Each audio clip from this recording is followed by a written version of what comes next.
There's a special form of crazy in the air. Kind of. Paul Simon, the Ramones, and Spider-Man. Summertime and the living's easy. Hey, welcome to the vlog. My name is Meghan Sarah. I'm a licensed New York City tour guide, and this was a busy week. My husband and I went to a show. I went for my mammogram, and of course, I gave lots of walking tours here in New York City. So if you'd like to see what an ordinary week is like for a New York City tour guide, subscribe and stick around. All right, let's go.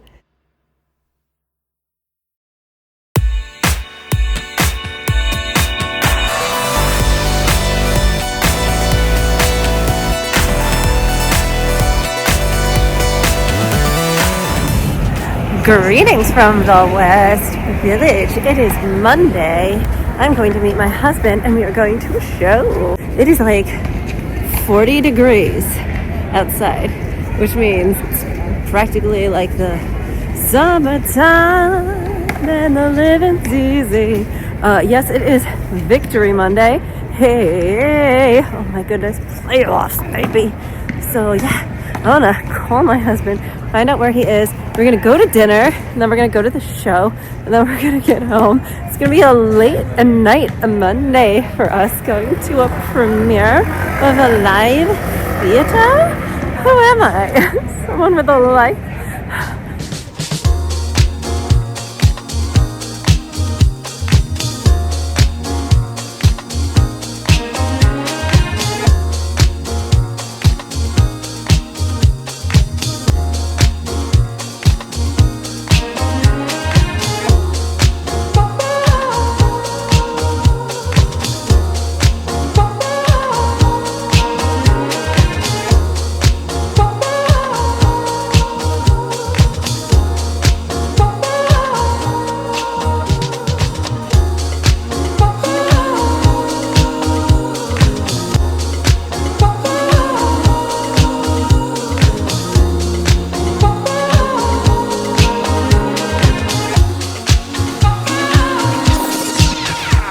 Happy Tuesday. What is that? Out in Forest Hills, Queens, home of Paul Simon, the Ramones, and Spider-Man.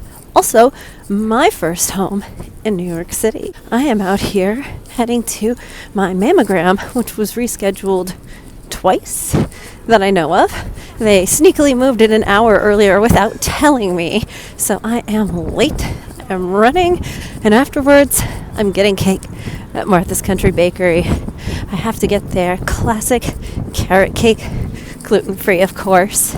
Fun story, my first birthday in New York City, my roommate at the time got a carrot cake for me, just a little carrot cake personalized with his nickname for me, which was really sweet. That was a million years ago. Yes, I am going to this mammogram appointment. I am very nervous. I don't know why. Wild ride. Wild. This was my 5th mammogram in a little over 2 years, so I thought I would share some essentials that you definitely want to bring. Now, you're not allowed to wear deodorant or lotion to the appointment, so be sure to pack a travel deodorant to put on after the mammogram. Also, it can't hurt to bring some wet ones in order to clean yourself off in case the machine icks you out. Oh my gosh. A little over 2 years after flunking my first ever mammogram, and I'm officially normal risk. Now, I just have to come back once a year for mammograms, like any other 40-year-old. And in the immediate now, I'm going to Marthas's Bakery for that gluten-free carrot cake. That's gonna taste so good.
annoyed at myself.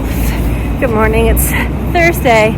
I'm annoyed at myself. If I were outside myself, I would be annoyed at myself because I'm walking so slowly. I'm exhausted. I did not want to wake up with my alarm this morning, but I had so much to do. Oh, it reminds me of something that my former therapist told me, which is that like sometimes all you can do is rest. But I struggle so much with that because I feel like I need to like earn rest, or I feel like resting is tantamount to like admitting weakness, which I hate. I am trying to internalize the lessons of my former therapist about rest, about how rest doesn't need to be justified, doesn't need to be earned, and is perfectly normal to need. I mean, natural. This is the season of hibernation. It's below freezing out. All the plants, all the animals, everybody is in hibernation. So I guess I need to too. Man, do I ever need to.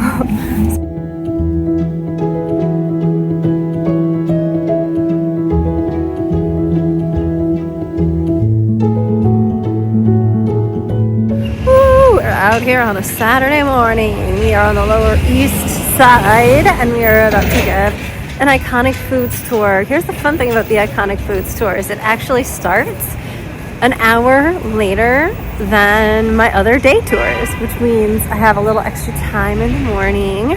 And my subway line was actually running today, kind of. So kind of. I still had to run for the train because they were only running once every 20 minutes. So yeah, I am out here on a Saturday morning about to give a little food tour, and then I have to run to Trader Joe's because the list of foods we need from Trader Joe's is so long that I cannot accomplish it all on Mondays, so I need to split it up into 2 trips. Because in New York City, you only get as much food as you can carry. It's kind of like a fun version of that game Supermarket Sweep, where they could only get as many prizes as they could obtain in the time period, or like guys grocery games where you have like a trick, like a budget or a time period shortage or something like that, but in New York that's every time you go grocery shopping, and the capacity is your own body's ability not to break. Anyways, see you afterwards.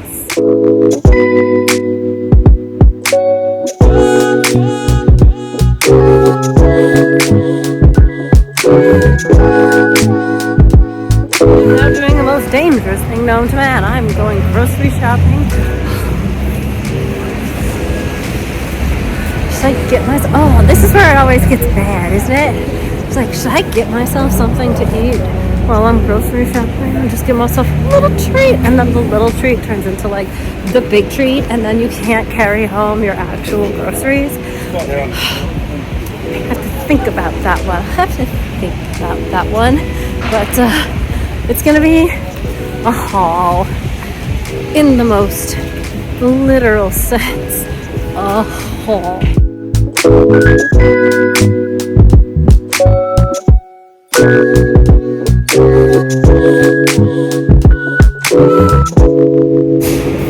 Good morning, it's Sunday. You can trust me because I double checked. This morning there were so many people coming off the New Jersey Transit to come into Lower Manhattan that I had to do a double take. Like, is it Monday? But I checked. It's Sunday. Thank goodness, because today the Bills play the Baltimore Ravens. You know what? It's wild as a Bills fan to make like peace with the fact that today is the last day that I may feel contentment until August. Just kidding. I'm never content. There's like an air of something downtown on this random January Sunday. If this was a musical, this would be the point where like my animated character would like burst into song.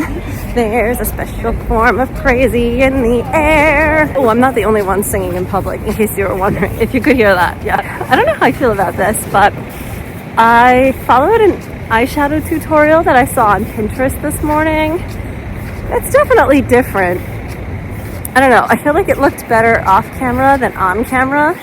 On camera I feel like I'm tired, but off camera I feel like it looks really, really cool. Yeah, I enjoy Pinterest. Speaking of social media, today is the day that the TikTok ban has officially gone into effect. Yeah, I have a lot of feelings about it, mostly because TikTok had, I feel, the easiest and most intuitive and best free video editing software out there. So like my use of TikTok was mostly because it made editing short content really, really easy. And I think with TikTok also CapCut is gone, so there's like no way to edit short videos except through Instagram Reels, whose program sucks and is like just really like user unfriendly. But I'm old enough to remember when Facebook was created to help awkward college students flirt with each other. Remember poking?